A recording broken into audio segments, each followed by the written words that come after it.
Welcome. Hi. Good evening. How was the episode? Wasn't it awesome? So a lot of you know me, but I'll tell you again who I am. Stacey Wilson-Hunt from The Hollywood Reporter, not Hollywood Reporter. You messed me up. I messed myself up. I work in New York Magazine now. It's been a long day.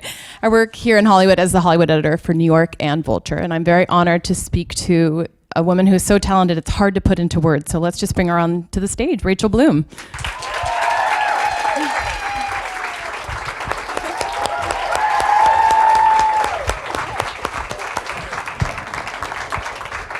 Stacey's the fucking best. She came to our Crazy X live show in Portland. She brought me a birthday present and a birthday card, and her mom also gave me a birthday present. She's great, but totally unbiased. Unbiased reporting. And I have a totally unbiased opinion of you as well. As a journalist, I need to be very objective. Yes. So, yes. So, it's hard to... There's someone taking notes right here, and I think that's great. I'm about to say some fucking mind-blowing shit. That's like gonna change the way, That's why they're here, duh. So it's hard. I can't promise that. Please don't hold me to that. It's hard to imagine anything you haven't yet shared with the world or the media or your fans at this point. But I want to center at least my portion of the conversation before our audience questions on this episode and this past season, because there's a lot to discuss. So episode 304, which we just watched, which is at once hilarious and also scary and sad and disturbing. I hope that was your goal because you accomplished it. Okay, good. So when you sat down to craft this episode, what were your biggest fears? Because you're attempting, satire, you're attempting this sort of horror, homage, but you're also unpacking for us in a very serious and disturbing way just how low Rebecca is feeling.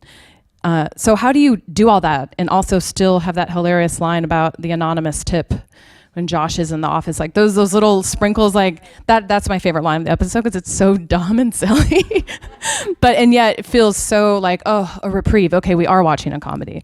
So how do you balance all that? Because it's a magic trick to me. Yeah, the hardest thing with that episode was tone.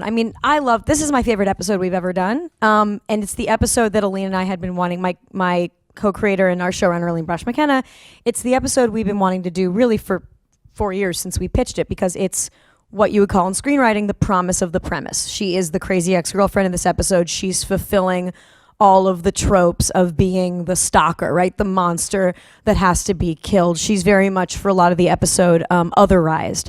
And so I think that was a hard thing to balance, because especially when she's stalking him in the house, it is one of the first times that it's from his point of view, and making her this other. And so it was always like feeling out what tonally that was going to be. I remember wondering, is it going to be too wacky if she's like in a shrub? And the answer is yes. Because Aline and I, we write, when we write episodes together, and this is how we wrote the pilot, we will mostly write scene by scene in a room out loud with 90% of the time it's her typing. Sometimes it'll be me typing. And so like, my sketch brain, I remember pitching all like, oh, well, she's in a shrub and you see her eyes like blink, blink. And then I wanted to make sure that it didn't sell her out. And so that was the whole episode was easing into that tone, and that episode, that scene where she yells at her friends,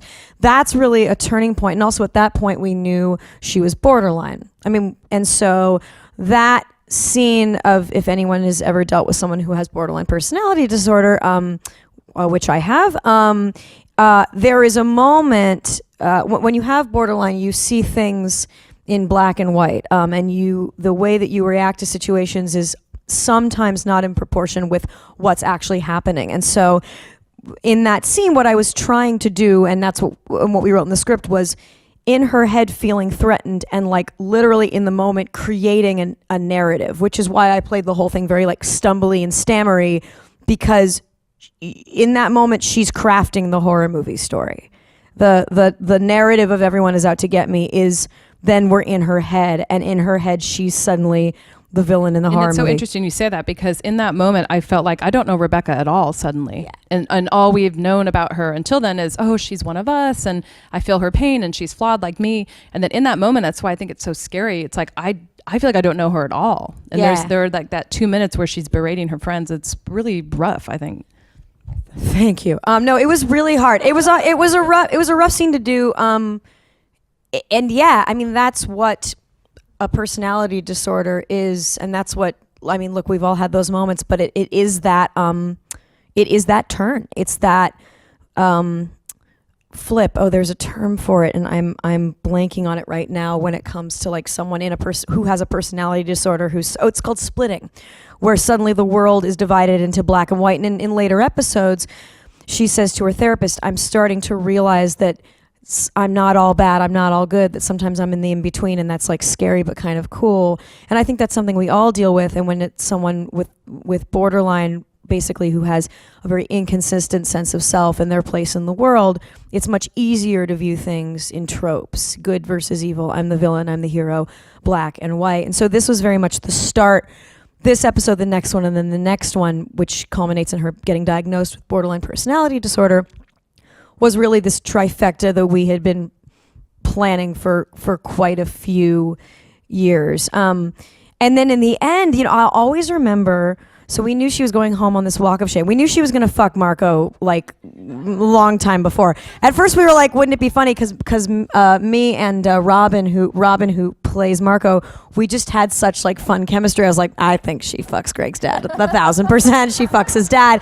And then it actually made like a lot of sense in the story, and was this amazing crystallization of like all of the things that would lead to her kind of rock bottom moment. You know, the idea of impulse control and pining for someone she can't have, and she has literally no one left, or she feels like she has no one left. He also compliments her too. He's like, you'll be okay. You know, he says does. You know, in a way that's not totally appropriate, but suddenly in that moment she feels, oh, okay, this is someone who likes me and supporting me. He's the one person who said something supportive to her this whole time. And he is, meanwhile, an alcoholic who should not be fucking his son's ex-girlfriend.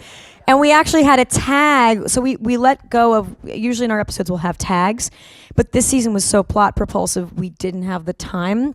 And the tags almost feel like little comedic codas on the episodes, and the season was so intense, they didn't really fit. But we have a cut tag that's it's an overhead shot of Marco sleeping in the bed, and it's a slow zoom, and Josh Grobin recorded a reprise which goes, we should air that, we should put this on the DVD. It goes, you're almost in your 70s, Marco, and you just had sex with a woman less than half your age. That's pretty badass, but also really messed up that you banged your son's ex-girlfriend. Whoa, whoa, never bang your son's. And he goes, stuff it, Grobin, and he turns over. It's great. I was so happy, and then it just didn't.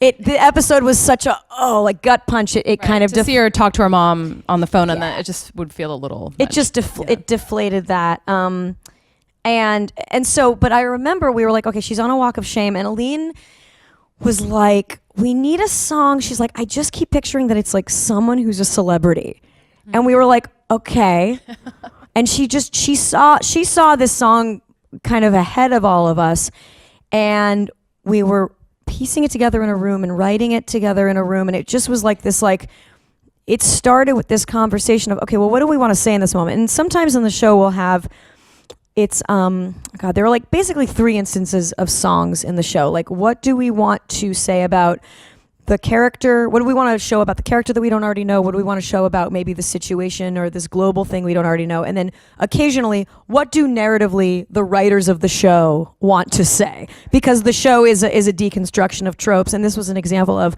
okay, as writers, we want to say, life is not a story. Life is not black and white. Life does not have the ending of a movie. It's a gradual series of revelations that occur over a period of time. And I was talking to Adam Schlesinger, and he's like, yeah, that's the first line. So let's just like do that first line. And I remember Aline busted in and was like, life doesn't make narrative sense. And if you imagine your life in a story, you're going to miss out on the nuances of what really makes you you. So I think like once we hooked into that song, but that song was like, for a while we knew it was going to be something, but like it's one of our more like, I don't know, like nuanced, nitty gritty, complicated songs. From like My First Penis, for example, which elucidates a backstory. It's also different from the song The First Penis. Right. See what I did there? Yes, there we go. I did. There's a reason Tell you you have about your job. Her first penis. Okay, let's move on. Can't even remember his name. It was so long ago. Whoa! That's a lie. You of course remember. You remember the first penis you saw. I do. You don't forget it. Yeah. I wanted to forget it, and yet it's still there. It's still there. When we brainstormed first penis I saw, we were brainstorming that, and my two writing partners are guys, and so we were brainstorming it, and they were like, well, Rachel, what's it like? I was like, well, you just generally kind of rub it. Like, it was just like going back to like 16, and it's like not even, it was like it's an amalgamation in my head of like the first time I like touched a penis outside of the pants, which is, it's a whole other thing, ladies, as we know. It's like, it's moving, I don't know why. And then like the first time I actually saw the bear penis, not the bear penis. Wouldn't that be amazing? This is where you find out that I fuck bears. Like the animal. The first bear penis. The first bear penis I saw. But the first bear penis, it's so, I didn't realize this particular piece that the skin could move. And I remember just like, this man later turns out he was a homosexual. He was learning alongside. He's my you. best friend now, yeah. But his is the first bear penis that I saw. And I'll just never forget, this has nothing to do with acting. Or everything. But it also does, guys, because this is called sense memory. But you know, like the skin, the sensitive, the delicate skin on a penis is so, I don't have like any skin like that really. The skin on a penis and balls in general. I don't have anything, like the closest things I have like are boobs. But not really, because they don't change shape depending on the temperature. They don't move. And they don't move on their own either. They don't move. No, they don't really move on their own. But you're manipulating. They don't just move side to side, if they're stimulated. What are you talking about? Wait. I fear we're getting off track. What do you mean? What do you mean balls move on their own? Balls don't. Penises do. Oh. Yeah. Sure. Well, that's what I'm saying. That's what makes them distinct. Yeah. Sometimes that the balls penises move on their own. Oh, you mean like when they get erect? Correct. Right. Of course. Okay. Get with the program, Rachel. You started this whole thing. I really did. I can't look down on you at all for You that. did. So back to Josh. I'm so sorry. You're a serious journalist. You know what? Not anymore. Tell me about anymore. From this moment on, Rachel, my career is over. Oh no. But back to Josh Grobin. Yeah, great. How did you get the Grobin to appear in the show and to sing this song? Well, I had met him at the Tony Awards. I sense you probably knew him before. No. Well, we talked on Twitter briefly. It's this weird thing now where like you start to know each other through following each other on Twitter. It's very weird, but very cool. And it was at some tweet where he and I both agreed we'd want to be in a gender-bending production of The Music Man, which I'm still down to do if anyone wants to produce it. Just give me the money and I'd play Harold Hill and he'd play Marion the Librarian. Perfect. Anyway, I met him at the Tony Awards and we just like hit it off as friends and we exchanged like numbers. I was like, let me know if you're in LA, dude. And so when we were thinking of who could sing this song, I was like, I recently met Mr. Josh Grobin and I know he's a fan of comedy and he's so chill. He's great. He has shown us that he has more to do than the beautiful voice that he has. Yeah. He's very, very, very funny. And he's like really cool and down to earth. Yes. Like I'm not just saying that, he really is. He's kind of willing to poke fun at himself too. Totally. Which is kind of important on your show. Yeah. So the season outside of this episode has been very impactful for people.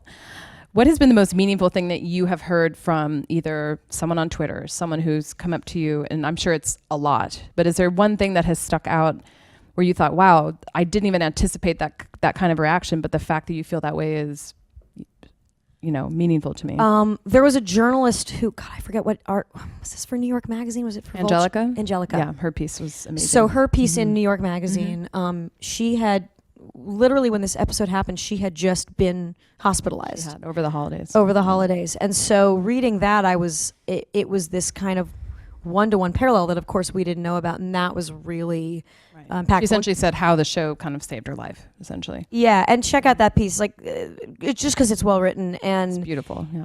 stuff like that. I mean, I heard from another person who said I was in a mental hospital watching these episodes and it helped. And then just hearing from other people saying your show inspired me to go into therapy. That's huge. I mean, that's because I don't want people, and I don't think they do, but I would never want people to conflate this show with therapy. We are not therapists. We are people who've talked to therapists, who've been in therapy, who own the DSM, whose relatives are doctors, but we are not therapists. And so the idea that someone would get into therapy from this show is really special to us. And before we get to questions, of which there are many, you're now on. So you're in writing season 4. Yeah. And I just saw on social media you have your first sole credit on a script, which is very exciting. Yeah, I was like, I haven't written one myself, and I want to have the full experience of, you know, writing it and then having my dreams dashed with getting scenes cut or whatever. The full pain experience. The full pain. I want the full pain, yeah. What can you tell us about the final season? Obviously, no spoilers, but is there something you can reveal about where the story picks up? Are we looking at a time jump? Obviously, you guys jumped a few months last season. Trying to calculate what Aline would be cool with me saying, because she's obviously not respecting here. Aline. It's also as of now. I'll say this: as of now, it looks like it's like an almost direct time pickup. That could change. Last season we had a direct time pickup, and then it changed. So who knows? But as of now, it looks like it's going to be like seconds after. Okay. And how are you feeling emotionally about knowing that there is an end date now? It's weird because there's so much fucking work to do. Right. And I know how much work every season is. And so it hasn't really dawned on me that it's the final season. It'll probably dawn on me after I wrap the entire series. But there's just, I mean, every season we do, 30 songs. We do 2 to 4 original songs per episode. We hit 100 songs last season, and so just the songs alone. Thank you. So amazing, yeah. So I'll be applauded for that. And so there's just so much work to do. The good thing that I can share is last season we really fought over the theme song. All 4 of us, me, Aline, Jack Dolge, and Adam Schlesinger, sometimes had very differing opinions. And this year we agreed on the theme song. We have a theme within like the first day of writing. So we will see another reinvented opening titles. Yes, we've done that to ourselves. It's horrible. Yes. Would you do that again, or would you maintain the original if you could do that again? No, I like it. I think it's really, really cool. This past one was, I didn't get it at first, but then the more every week I was like, oh, I get it now. This one was much more conceptual. It was almost like a sketch or yeah. a scene put into one song because, and part of the reason we had trouble was because the past 2 theme songs were what is the story Rebecca is telling herself. If you've seen the show, which I assume you have, first season is kind of like, I was working hard at this New York job and I'm in West Covina. It happens to be where Josh is. That's not why I'm here. So the story she's telling herself is she's lying to herself. She's saying he just happens to be here. The second season was I'm just a girl in love. I can't be held responsible for my actions.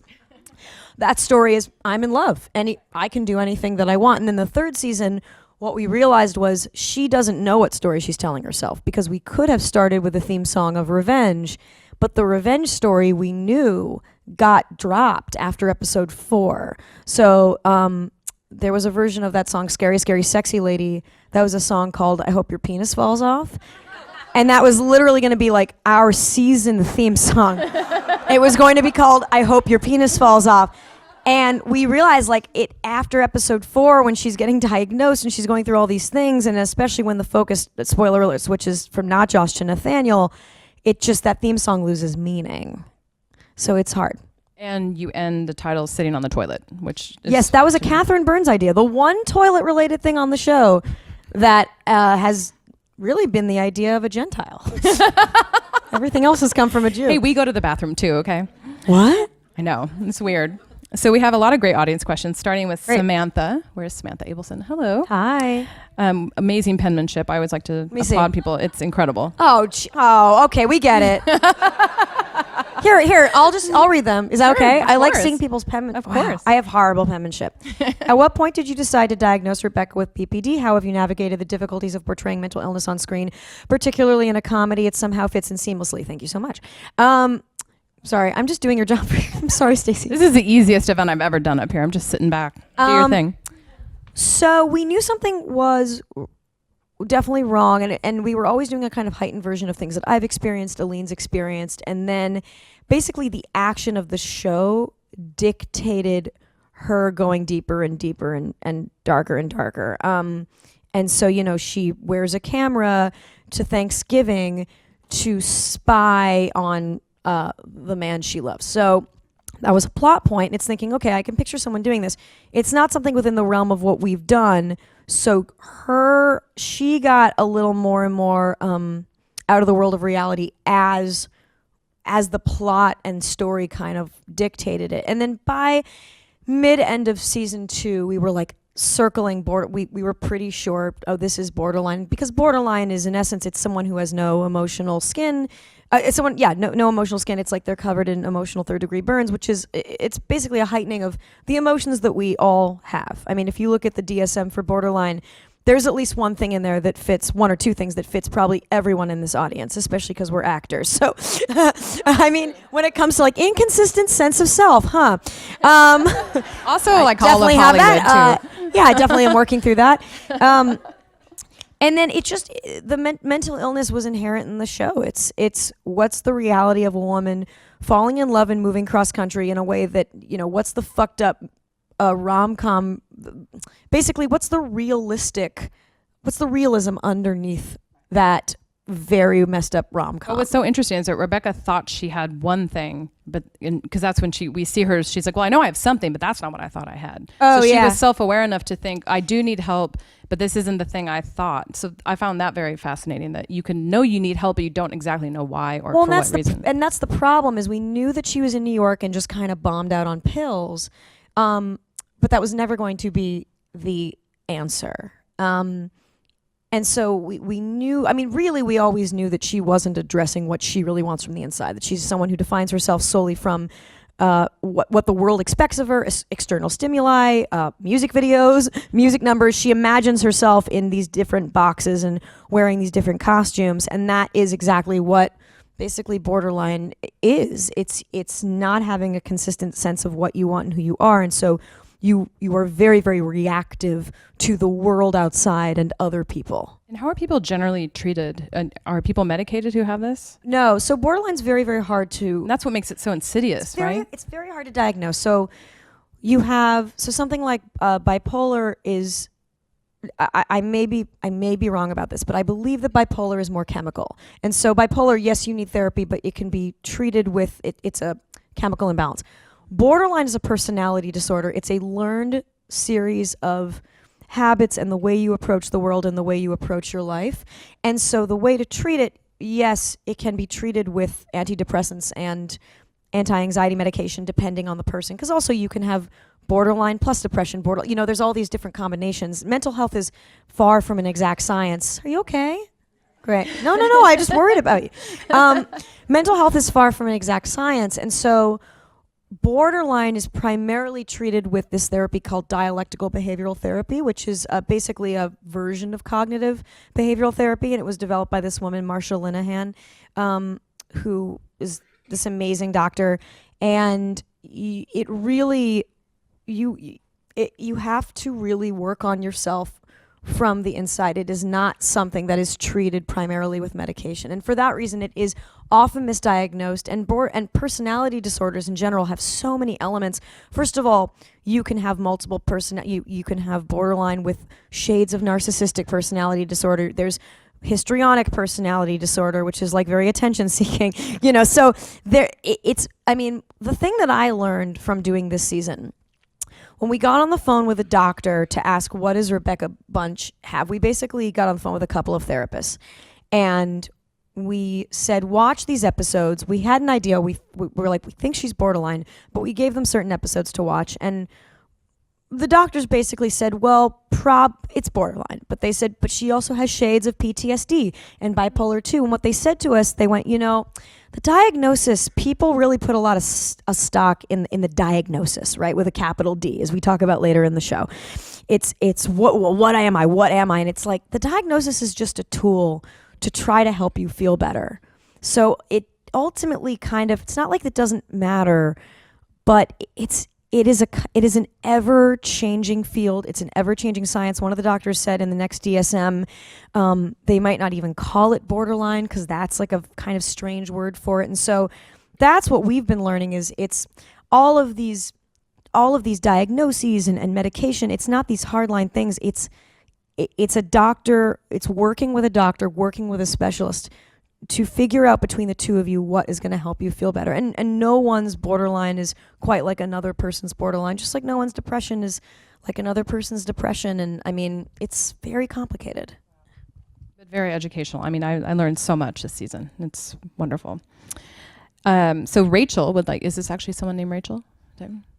Oh, okay. I couldn't tell if you meant it for her or you were her. Okay. You are Rachel too.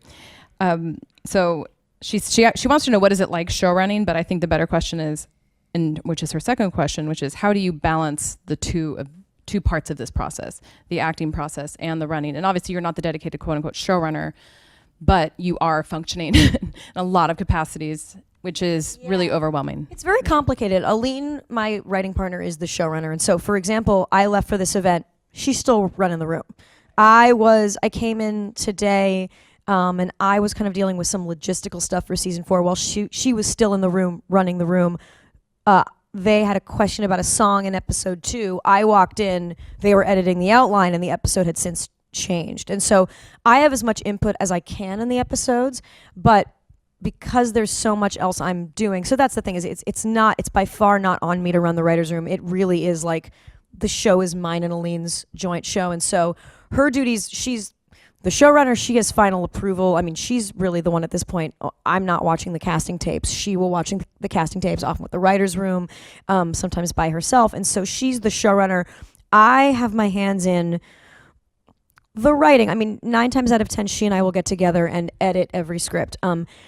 I'm one of the songwriters, which could be I'm writing one of the songs solely by myself. I'm writing it with Adam or Jack. And even when I don't write the song, I script every one of the songs. So I go into final draft and I see every song like basically a musical sketch. And so I will go in and script that song, and then I will be, even if I'm not in the number, I will be on set supervising the filming of that song.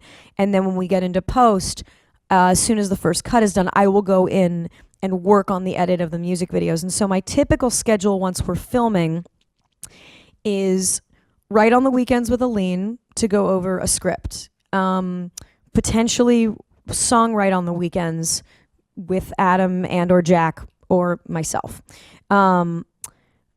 Wake up, Monday, we'll say 6 a.m. In the hair and makeup chair, probably read over the latest outline that I haven't read yet. Go to set, get dressed.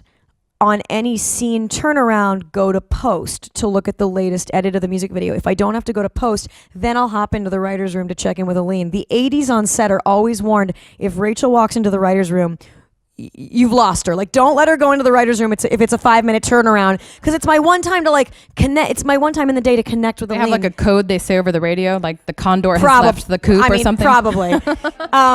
I also urinate quite a lot, so that's something apparently we've built into the schedule. I just have a tiny bladder. And then if I have scene downtime, I'll either go into the writer's room or I'll work on scripting one of the songs, or I'll nap. I mean, not really.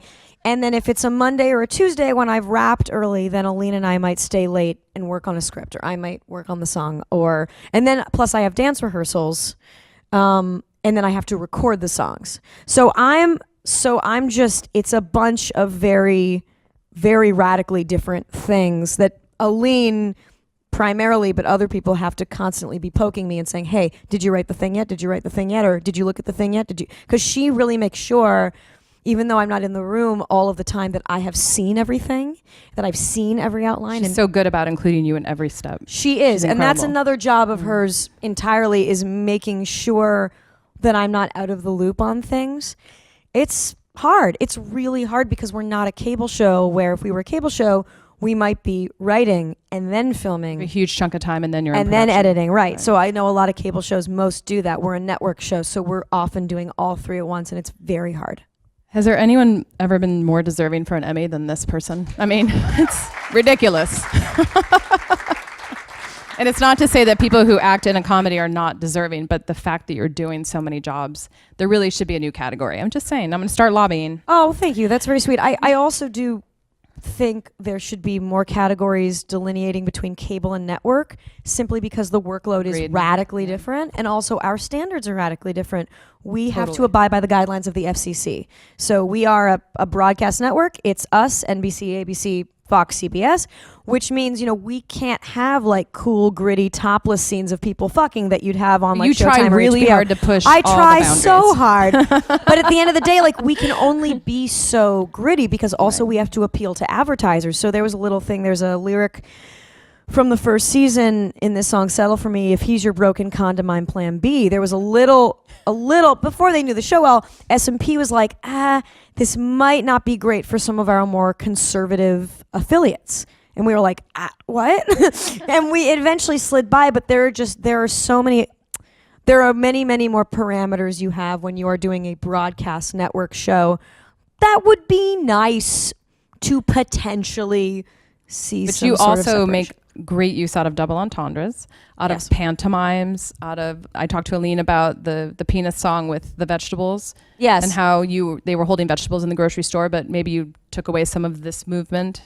Yes, but then on tour where we can be as filthy as we want, we put back in that movement with the mic. We put back in that movement with the microphone. This tour was one of the filthiest things I've ever seen in real life. It was. You let me go loose on our live tour. I remember making sure with CW, with everyone, I was like, so everyone knows this is going to be really filthy, right? And I think they knew. There weren't any kids in the audience that I could see. No, it was age-appropriate crowd. It was age-appropriate. No one was like naked. It was filthy. Yes, which is what people came for, by the way. Yeah. So this is a great question, one I'm sure that's top of mind for most of us. And actually, these two questions go together. What is your plan for after the show? And the next question is, and I've talked to you about this before, any ambition for a Broadway musical? Of a Crazy Ex Broadway musical or general? Or in general, either. Yes. Plans after the show, I have a book that I need to be writing right now. When are you going to have time to do this? I can't even talk about it. I can't even talk about it. I have I have an overall producing deal with CBS, so I've been awesome, by the way. Yeah, it's That's great. Huge. So I've been That's helping awesome. other people with other show ideas pitch out their shows because I don't have time for another. Those can air show. not necessarily on Viacom networks. Those can air everywhere. So it's a studio deal that you can bring projects anywhere, which is cool. Yes, very cool. We haven't sold something yet, and it's the first time I've been in a pitching room in 4 years, and there are so many places to go, but it's still hard, man. I'm pitching up this amazing show with Kimmy Gatewood and Rebecca Johnson, who are two of my best friends. They're on the show Glow, and they're comedians, and they have an amazing show. And the market is still hard because now more people are pitching. Right. The more networks there are, the more people are pitching. Well, you and Aline have opened up doors for a lot of people who, for whom those doors were not open 4 or 5 years ago. So now you have more people potentially pitching who weren't before. That is true. Yes, that's true. But then also you definitely feel, even in the past couple years, all of these big movie stars want to do TV now. And so now you see those shows maybe, now we need to attach a name again because those names now want to do a thing. What else am I working on? I'm working on a couple screenplays. And then, yes, I have I have a long-term goal Broadway musical that I've been working on for many, many years. And then I have, I wrote a show before Crazy Ex-Girlfriend that's like a fucked up, thoroughly modern Millie. And I want to take songs from that and do like a kind of review. And I'm looking into how I would put that up. Very good. So can we see Crazy Ex-Girlfriend on stage in the future, or that's still TBD? We're still just figuring it out. It's so far away. We want to finish the show and see. We know what the scope of the show is, but it's also what can the stage bring to it that the screen can't. Because I think that a little mistake. So I took a musical theater writing class at NYU, and the first thing they teach you in musical theater writing is how can you improve upon a non-musical piece by making it a musical. And so that's why it's actually better to take something that maybe is an imperfect piece or a less known piece. For instance, Oklahoma was based on a book called Green Grow the Lilacs. That wasn't like a hit book. Right. So they made it better by making it a musical, as opposed to, if you have a movie or a book. Spider-Man the musical.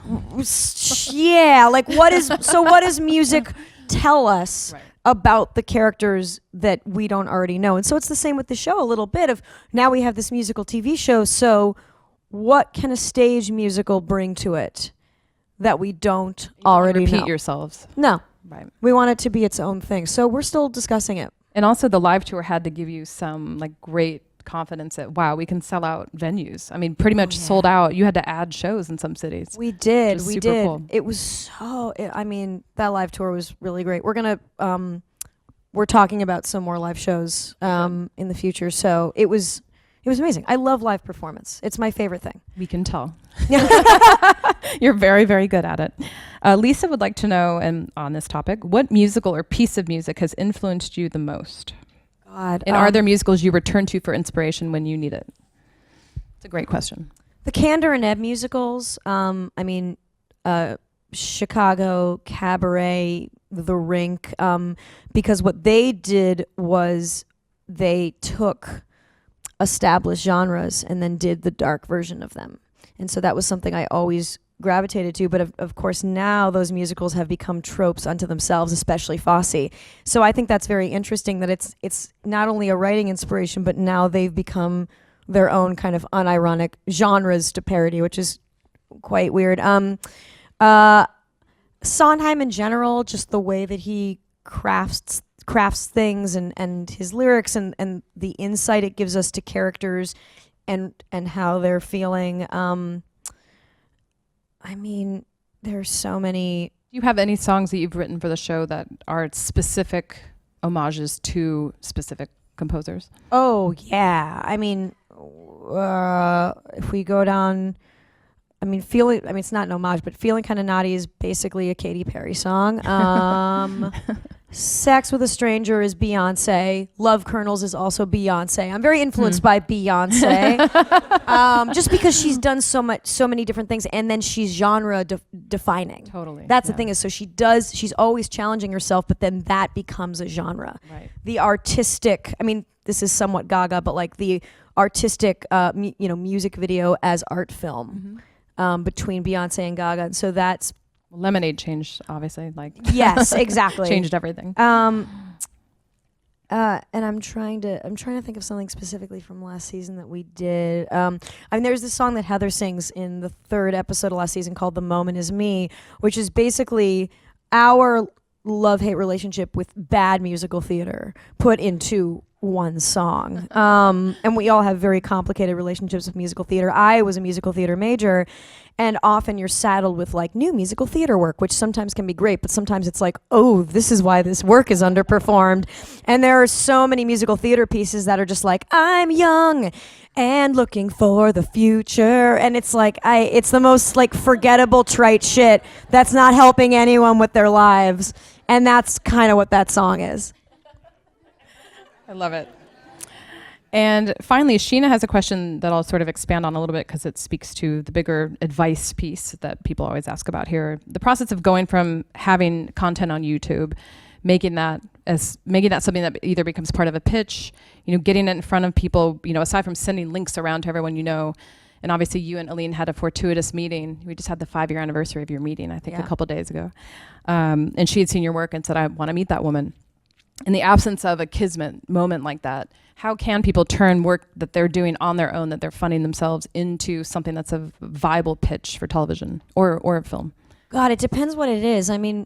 For me, I really feel like I'm using all parts of the cow when it comes to this show. Like, yes, there are the YouTube videos that I did, very important, but also like I went to school for theater, so my theater training has come in along with like my dance training and my singing training, and then my sketch comedy training, which are my YouTube videos, but also I was a working TV writer, and so definitely honing that further on Robot Chicken, which I wrote on for about 3 years. And so it just depends on what you want to do, but I would say surrounding yourself with people who are better than what you do, who can give you notes, people you trust. If you're doing comedy, doing it in front of a live audience, and making sure that what you're putting on YouTube is good and that you're proud of it.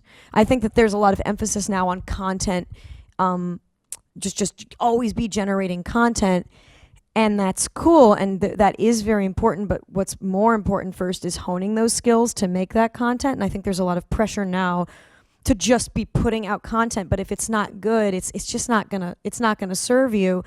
And I think that, there are some writers who think, oh, well, I guess in order to make content, I have to act, even though I really don't want to act. And there are some actors who are like, I guess I got to write. And sometimes that can be amazing because, the Always Sunny in Philadelphia guys, they wanted to get their own show, and I think that that's how they got into writing. But also, there are so many hungry actors out there. There are so many hungry writers. You can find people and team up. And so that's why places like, well, RIP, Improv Olympic West, but like the Upright Citizens Brigade Theater, or even just like an acting class, places where you can meet other like-minded people and get them to look at your stuff. Every time you write a script, you should have a table read with people you trust and get notes from them.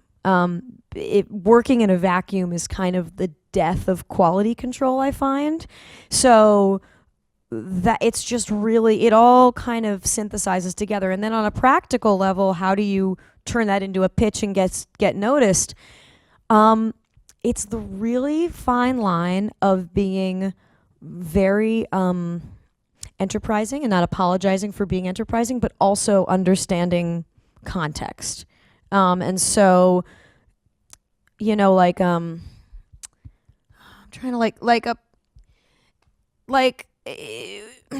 trying to not sound like a fucking asshole. It's just hard. You hear this story of like, oh, well, Steven Spielberg camped outside the studio to get his first deal. Don't do that. That doesn't... will be forcibly removed. Studios don't like that. A real... Okay, perfect example. So this is when I was writing for Robot Chicken. I was at a burger place and I was just looking at a Robot Chicken script. And a girl came up to me and she's like, hi. And I was like, hi. And she's like, are you a writer? And I was like, oh, yeah, I'm working, just doing some work. Oh, what do you write for? It's like a comedy show. I'm just hard at work. I got a script due. And she goes, oh, well, I'm a writer, actor, producer. And I'm looking for funny women to be in an HBO pilot. And I was like, oh, do you have a pilot? She goes, well, no, my friend knows someone at HBO and they said I can come in and pitch whenever I want. And I was like, oh, okay. Well, if you're looking for funny women, have you checked out like people at the Upright Citizens Brigade Theater? She goes, what's that? What is that? And I was like, so it's stuff like that where it's social EQ, right? That's what we're really talking about is social EQ. And it's really, really hard. And often I think maybe I erred on the side of not putting myself out there for fear of seeming like I wasn't chill. And so again, like it's so contextual and it's really, really hard. But when you interview for a writer's room, part of the interview, yes, is are you a good writer? What are you going to bring to the show? And looking at your script. But the other part is, can I be in a room with you for 12 hours a day? Are you chill to be with? Are you down to earth? Are you going to be pleasant to be around? Are you going to be a pleasant working partner? Team player is huge too. Team player, yeah. And look, there's obviously some internalized misogyny and like, does a woman seem crazy? And that's why like this is a really, really difficult topic. But the only way I can say it is like just working on that social EQ. And if you're like, this is, okay, here's like another actory story. So, and this is not even about making connections as much as like actor social EQ. So like 6 years ago, I was getting like random lunch with my friend and a guy comes up to her and he's like, oh my God, let's say her name was Lauren. I don't think it was Lauren, but I forget which friend it was. He goes like, oh my God, Lauren, I have to tell you the craziest story. They were like two actors who knew each other. And she's like, oh, what? And he's like, oh my God, so I had an audition for the blah, blah, blah big movie. And I went in and I like thought I did really well. And then I got a call back and I like really nailed that. And so I got the movie. And she's like, oh, what? So what's this? Oh, is there a story? He's like, no, I got it. That's what I wanted to tell you. I got it. And it's like, it's that shit with like the social EQ, like just like you need, just like you, like every, and I'm an actor too, and I'm a writer too. Just sometimes just you need a friend to just like slap you a little bit and be like, no one cares, or like settle down. This isn't how you're going to get the thing. And it's really, that's why I'm trying to come up with very specific examples, because just saying like be cool and social EQ, that's useless. It also takes a while too. And I think that's why surrounding you know, yourself with people right. and joining communities where you can get a sense, where you can have that trial and error of, okay, what's too much? What's like, I know that something I did was, so I had, it was the day I graduated college, I had the opportunity to audition for a manager. It was this type of thing where the managers made you come and audition for them, which is not really a thing, but it was a thing with these people. It was in New York. And I went, and I was about to graduate from college, and also I was a little lazy, and I hadn't really prepped the sides well. And so I go in, and it was a terrible, terrible meeting. So first of all, bad move on my part. I should have been way more prepared. But the second thing was I then wrote them a note saying, like, thank you for meeting with me. You should know that day I was graduating from NYU, so I was a little distracted. Like, I don't know. That's a little desperate. Like, looking back at that, it's like, that's a little thirsty. Like, I would have not done that. And so, again, it's very hard because I'm now in a position of power, so it feels like a little bitchy for me to be like, don't be desperate. But it's not that. We're talking about this kind of dog whistle social EQ thing that you can only get from being in therapy and surrounding yourself with people who make you feel grounded and who are going to tell you and who truth. will tell you the truth. I mean, really. And I'll say, like, I've been with my husband and one of my songwriting partners for a long time. I've been with my husband for 10 years. I've been writing with my songwriting partner for 8 years. Neither of them, they're very supportive, but neither of them are that impressed with me.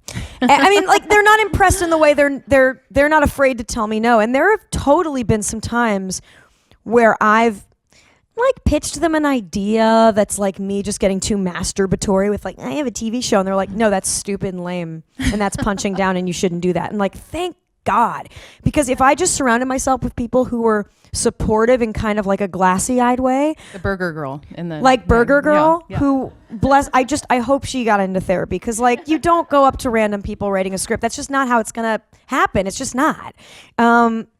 I mean, maybe it will. I don't know. I just, it's not, because then you hear the one story, oh, he was writing a script and I went up to him. So I don't fucking know. That's not the majority. But I have to say, when you got the show, there was this sort of mythical air about you that this girl who had YouTube videos got a TV show. But that's not what it was. You've been working for a long time. You were a staff writer on Robot Chicken. There was this way of almost like kind of removing the hard work that you had done to put yourself in that position and just saying, Aline saw you on YouTube. That's not what happened. But behind every one of those YouTube videos was months and months of writing the script, honing the script, casting, recording, taking voice lessons to make sure you get it. But I'm saying, I think there's so much more to it than these like cute stories that we hear about big breaks and stuff. It's never really that simple.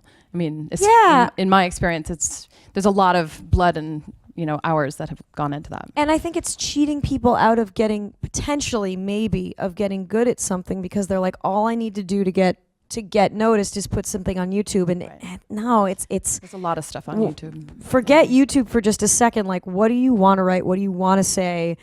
Share it with people you respect. Perform it. Give it to people to read. Say, what do you think? What are your thoughts? I mean, I'm also coming at this a little bit from a comedian and a writer, because comedians are generally like kind of snarky.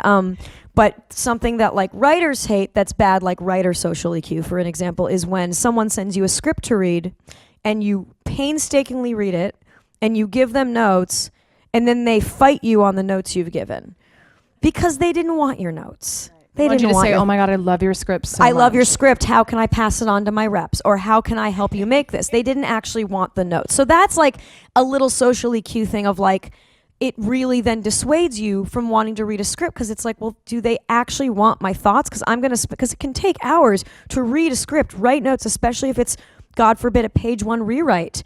And this has happened to my husband too, as a writer, where he'll get on the phone with someone and he'll give them notes, and they'll say, oh, interesting. Okay, I don't really see it that way. Thank you. And he's like, oh, okay. Hours of work for nothing. And so it's just, I'm also a very uncool kid who worked very, very hard to isolate, okay, why are the other kids making fun of me? And so I'm sure there is a little bit of me looking at other people wanting to like, oh, you're doing the thing that I fear is in myself. So it all goes back to self-hatred is what I'm saying. But social EQ is like self-awareness, really, I think, is the better term. It's really fucking important. And like, I think that's an underlying, not to get like too global with this, but there's a little bit of like Me Too harassment stuff, a little bit that's just bad social EQ.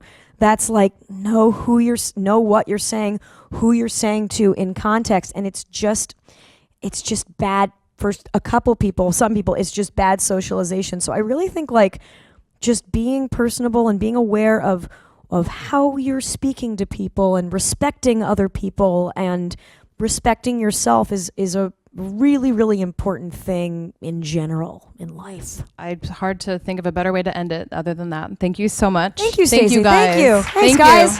Good luck.